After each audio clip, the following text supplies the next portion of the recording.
পেট্রোলের প্রাইস এই মুহূর্তে 108 rupees per litre. Can you imagine 108 rupees per litre. ধরো 3000 কিলোমিটারের একটা রাইডে তাহলে কত টাকার ফুয়েল লাগতে পারে। আর আজ হচ্ছে এই বাইকটার গ্যারেজে ঢোকার পালা। अपना गैरेज, हाँ अपना ऐसा, हाँ BMW GS 1250 और उसके साथ Honda Africa Twin। और भी एक चीज़ करना पड़ेगा, वो है इलेक्ट्रिक व्हीकल। हाँ वो मतलब किफ़ायती है। বেশ কিছুদিন থেকে আমি কিছু জায়গার প্ল্যান করছি, মানে প্ল্যান বলতে কিছু লোকেশানের যেখানে যাওয়ার ইচ্ছে রয়েছে, রিভিজিট করার ইচ্ছে রয়েছে, প্লাস ইচ্ছে রয়েছে হচ্ছে নতুন করে নতুন জায়গাগুলোকে এক্সপ্লোর করার। তো এই প্ল্যানিং প্লটিং এই সমস্ত জিনিসপত্রগুলো চলছে। তার সাথে সাথে যেই জিনিসটা হয়েছে এখন, দ্যাট ইজ পেট্রোলের প্রাইস এই মুহূর্তে 108 rupees per litre. Can you imagine 108 rupees per litre. একটা মধ্যবিত্ত পরিবার থেকে বিলং করে রানিং সংসারের খরচা চালিয়ে একটা 2-2.5 হাজার কিলোমিটার কি 3000, আমি অ্যাপ্রক্সিমেটলি বলছি, ধরো 3000 কিলোমিটারের একটা রাইডে তাহলে কত টাকার ফুয়েল লাগতে পারে? অর্ধেক টাকা তো ফুয়েলেই চলে যাবে। তো এই সমস্ত কিছু জিনিসপত্রগুলো মাথার মধ্যে ঘুরছে, কি করা যাবে, কিভাবে হবে, সেই জিনিসগুলোকে ভাবনা চিন্তা করছি। So welcome back to my channel everyone. I hope you guys are doing stupend fantabulously fantastic. সামান্য ঝড় বৃষ্টি যখন হয় না, তখন প্রচণ্ড পরিমাণে ধুলোবালি এই জিনিসগুলো হয়ে যায়। আর মেটালের মধ্যে ধুলোবালিগুলো এমনভাবে চিপকে থাকে, যদি কোনো কারণে বৃষ্টি পড়ে তখন বৃষ্টির আফটার বৃষ্টি তখন মনে হয় যে খুব নোংরা হয়ে রয়েছে, কাদা হয়ে রয়েছে। ঠিক সেরকমই হয়েছে। কালকে বৃষ্টি হয়েছে আর আগে ধুলো ছিল, এই ভাইজারটা পুরো আমি দেখতে পাচ্ছি এইখানে পুরো ওই জলের ছোপ ছোপ ছোপ ছোপ হয়ে রয়েছে। আর আজ হচ্ছে এই বাইকটার গ্যারেজে ঢোকার পালা, কারণ যা চালানোর চালিয়ে মোটামুটি একটুখানি ঘুরিয়ে ফিরিয়ে রেখে দিচ্ছি। আর প্রচণ্ড পরিমাণে লোকালে প্রচণ্ড পরিমাণে তেল খায়, যেটা আমি লাস্ট ব্লগে যেমনটা বলেছিলাম, মারাত্মক তেল খায়, মারাত্মক, আইডিয়ার বাইরে।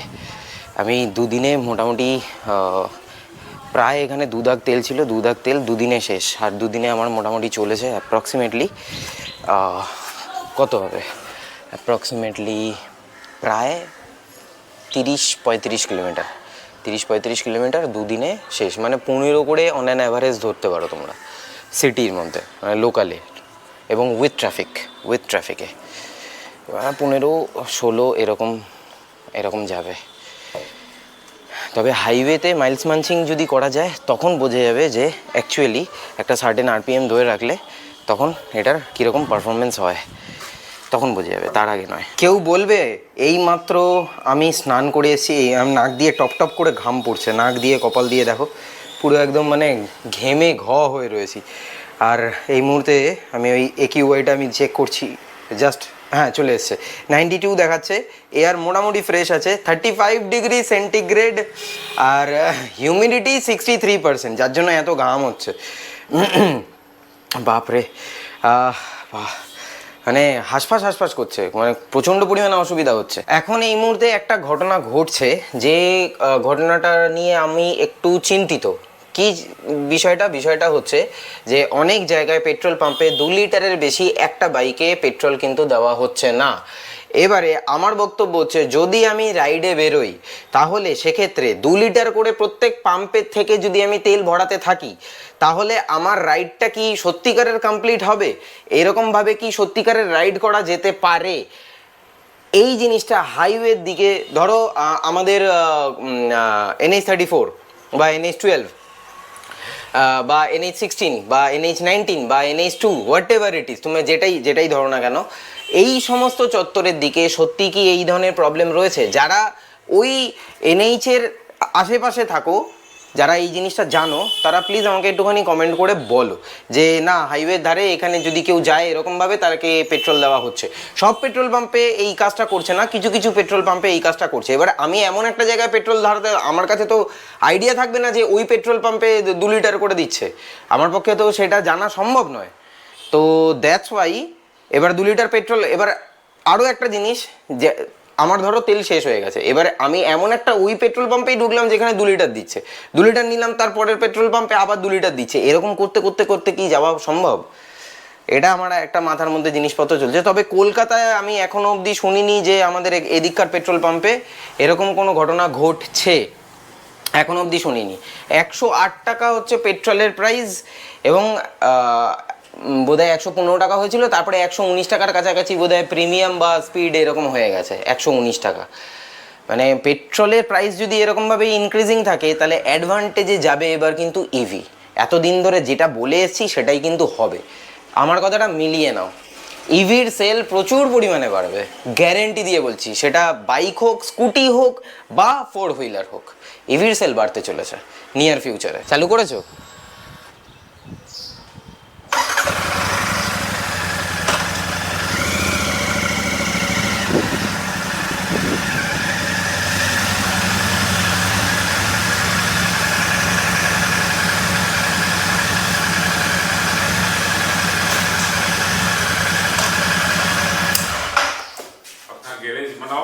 अपना गैरेज, हाँ अपना ऐसा गाड़ी रखेगा। हाँ इसके साथ रहेगा BMW GS 1250 और उसके साथ होंडा अफ्रीका ट्विन।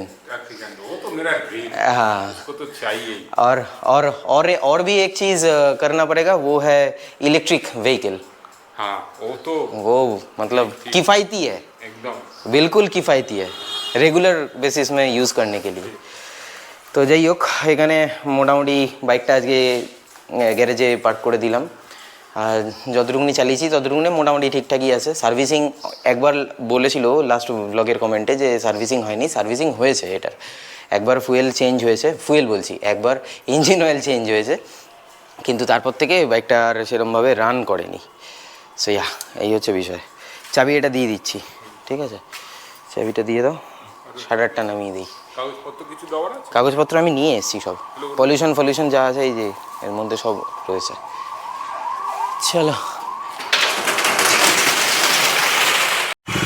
ওকে, চলো।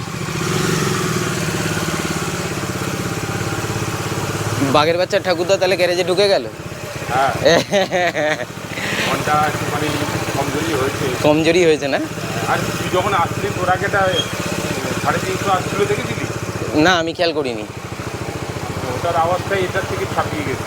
আচ্ছা, তোর আগের গাড়িটাই, আমার আগের। আচ্ছা, এই আওয়াজটা করছি আসলে পরে দেখলো যে বুলেট 350 যাচ্ছে। আচ্ছা, রেসটা হাই হয়ে রয়েছে না, ক্লাচ করে রয়েছে। হ্যাঁ, রেসটা একটু হাই রয়েছে আমার বাইকের।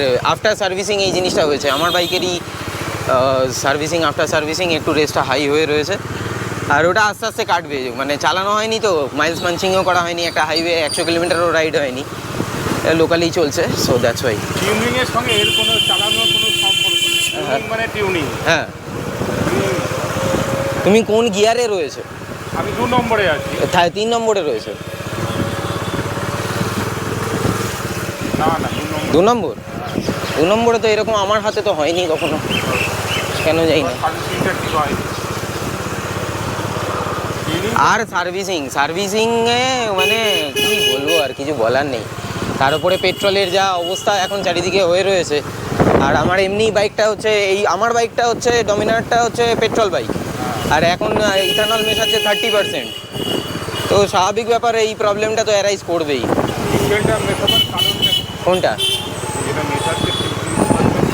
এটা মেশানোর কারণ ওই যাতে বাঁচানো যায়। নিতিন গডকরিকে জিজ্ঞাসা করো কেন মেশাচ্ছে।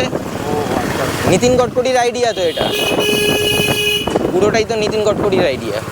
ওনার ছেলের বিজনেস বাড়বে আর কি, এই হচ্ছে বিষয়। এই বিষয়ে আর বেশি বলা যাবে না, বুঝতে পারছো তো? বিষয়ে আর বেশি বলা যাবে না। প্রত্যেকটা মানুষ সাফারার হচ্ছে, প্রত্যেকটা মানুষ। ইঞ্জিনের লাইফ পড়ে যাচ্ছে, সমস্ত কিছু হচ্ছে। 37 ডিগ্রি সেন্টিগ্রেড, 37 ডিগ্রি। মনে হচ্ছে যে জিনিসগুলো ভেবে রেখেছি, যে প্ল্যানগুলো করে রেখেছি, একটু হিটের জন্য একটুখানি পোস্টপোন করতে হবে, মানে একটু পিছিয়ে রাখতে হবে। কটা দিন একটুখানি গরমের এই জিনিসগুলোকে একটুখানি দেখে নিই কীরকম কী সিচুয়েশান রয়েছে না রয়েছে, তারপরে যা ডিসিশন নেওয়ার সেই সমস্ত জিনিসগুলো নেব। এনিওয়েজ, আজকের ব্লগটা এর থেকে বেশি আর লেন্দি করছি না। আমার বেরোনোর ছিল, বেরোনোটা ক্যান্সেল হয়েছে, মানে প্রোগ্রামটা ক্যান্সেল হয়েছে। মানে কাছেই একটা যাওয়ার ছিল, সেখানে গিয়ে তোমাদেরকে কিছু জিনিস দেখানোর ছিল, সেটা ক্যান্সেল হয়েছে। ক্যান্সেল মানে কি, আজকের দিনের জন্য ক্যান্সেল হয়েছে, পোস্টপন্ড হয়েছে। আর বাকি সেটার আপডেট আমি তোমাদেরকে দিয়েও দেবো। আর রইল বাকি বিএমডাব্লিউর কথা, মানে বিএমডাব্লিউ 450 GS বা F450 GS, ইয়েস, হ্যাঁ।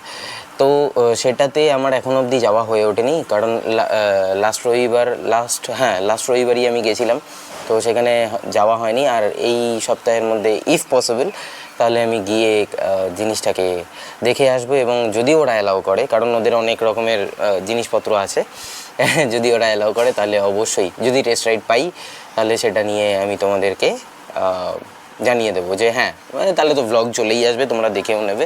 যেটা আমার ফিল হয়েছে অনেস্টলি, সেই জিনিসটাই আমি তোমাদের সাথে শেয়ার করে দেবো। চলো, আজকে আর বেশি কিছু বলতে ইচ্ছা করছে না, অনেস্টলি বললাম তোমাদেরকে, একদম মানে ক্যামেরা ধরে আর কথা বলতে ইচ্ছা করছে না। অনেক কিছু ব্যাক টু ব্যাক পেন্ডিং হয়ে যাচ্ছে, অনেক কিছু জিনিসপত্র শিডিউল করা ছিল, সেই জিনিসগুলোকে মানে অনেক দিন ধরে এই জিনিসগুলো হচ্ছে আমার সাথে।